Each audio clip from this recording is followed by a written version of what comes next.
तो स्टूडेंट्स ये रही आपकी एग्जांपल 2.10 जिसके अंदर वो कह रहा है determine V not I1 ID1 ID2 for parallel diode configuration. ये पैरेलल डायोड कॉन्फ़िगरेशन है, इसमें मुझे ये चार चीज़ें मालूम करनी है। ठीक है जी।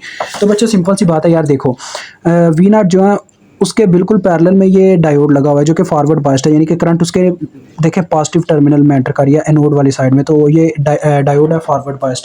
तो आपको पता है इसके क्रॉस कितने वोल्टेज, फिर प्रैक्टिकल डायोड है तो 0.7 वोल्ट का लॉस आएगा। और आपको इतना पता होना चाहिए कि पैरेलल में जो वोल्टेज होता है वो सेम होता है, जितने वोल्टेज यहाँ पे होंगे उतने ही वोल्टेज यहाँ पे होंगे।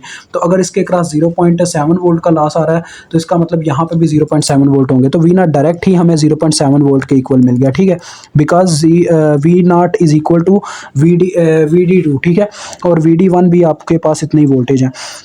अब मुझे मालूम करना है सबसे पहले I1 की वैल्यू को। देखो बच्चों I1 की वैल्यू कितना सिंपल है, इस में से ये आप इस ये जो आपके पास अपना क्या नाम है यार इसका, ये जो लूप है आपके पास, आप इसके अंदर लिविंग करंट फार्मूला डायरेक्ट लगा सकते हैं, जैसे आपको बेटर लगे आप वो फार्मूला यहाँ पे अप्लाई कर सकते हैं, लेकिन लिविंग करंट फार्मूला ज़्यादा बेटर होगा। चलिए लिविंग करंट फार्मूला लगाते हैं। मैं I1 आपके सामने ही फाइंड आउट करने जा रहा हूँ, ये ज़रा गौर कीजिएगा। I1 करंट जो है वो इस बैटरी में से लीव कर रही है, जिस बैटरी में से करंट लीव करती है उसी वक्त उस बैटरी के वोल्टेज लिख के आगे आपने माइनस लिख देना होता है।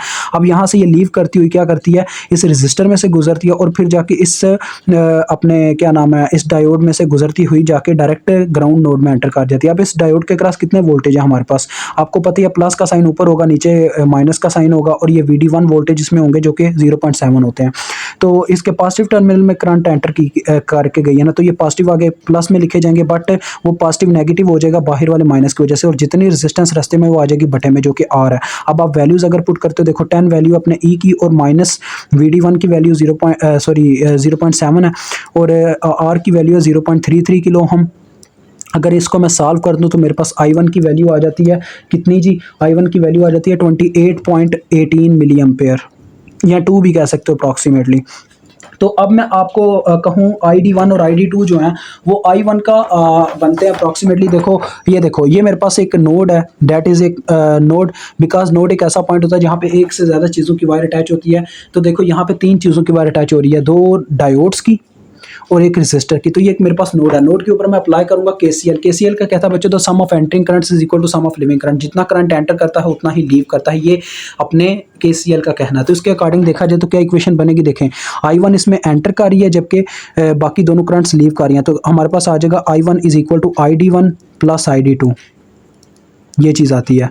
और बच्चों आपको बताता चलूँ एक कंसेप्ट है यहाँ पे, एस वी नाउ डैट हम ये चीज़ जानते हैं इस वक्त दोनों डायोड्स सेम करंट ही, देखो दोनों डायोड्स के अंदर सेम वोल्टेज है ना, तो ये दोनों एक जैसी करंट ही अब्जॉर्ब करेंगे, यानी सेम करंट लॉस आएगा, ये दोनों एक दूसरे के इक्वल हैं। सो इसके अकॉर्डिंग क्या होगा, हमारे पास यहाँ पे 2ID1 बन जाएगा ना। देखो मेरे पास आ जाएगा यहाँ पे, हम इसको ID के बराबर ही कंसिडर कर लेंगे। ठीक है, तो यहाँ पे आ जाएगा ID प्लस ID, यानी कि 2ID आ जाएगा, विच इज़ इक्वल टू, देखो ID का फार्मूला बन जाएगा I1 डिवाइडेड बाई 2।